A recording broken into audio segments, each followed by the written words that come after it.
you're overwhelmed or you're struggling right now, here is a couple of quick tips for you. I'm Suzanne Rath and you're listening to Endures for your daily dose of endurance leadership and life lessons.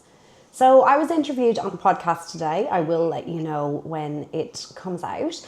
And a couple of the questions that he asked me, I just wanted to share with you and my answers super quickly on the podcast today so as not to overwhelm you. So question one was what would I advise somebody who is currently massively overwhelmed and just wants to know the first step to start moving?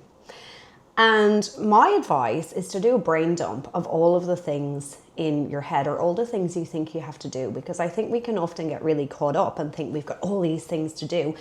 And I don't advise that we run off a to-do list. Now, we have to have a centralized hub for where we keep our things. But I have a bit of a system where I categorize lots of little mini to-do tasks together. So I'll have like tasks to discuss in meetings and they'll be out of my way. Like they might be on a post-it somewhere that goes into the day of the meeting, or they might be on the meeting notes. So they're somewhere, but I'm not constantly working off this to-do list and getting overwhelmed because it never, goes away.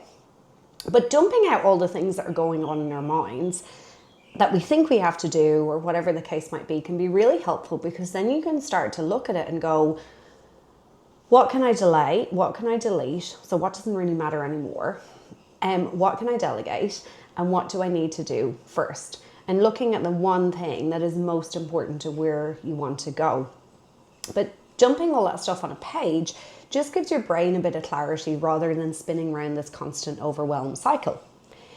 And the second thing he asked me, because, a lot of what I talk about is around high performance and sustainability and living your best life and all the rest of it. But for people who may not feel like they're ever getting near that stage, he asked me to share one piece of advice. And something that's been really helpful for me is this.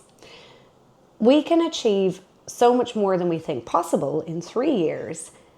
And we actually overestimate what we can achieve in a year, which is why often we set these New Year's resolutions and people get to the end of the year and they go, oh, I didn't achieve half of those things, or, I forgot about that. So my advice is look back over the last 3 years and see how far you've come. And even if the last 3 years have been really tragic, lots of, maybe not so great things have happened, try to identify what the learning experiences are from them, or, the fact that you've survived, or the fact that you're maybe pivoting, or whatever, the actual gains might be from the traumatic, terrible times. And I guarantee in one way, you will be so much further today than you were 3 years ago. And, probably 3 years ago, you would not have imagined yourself in your current situation.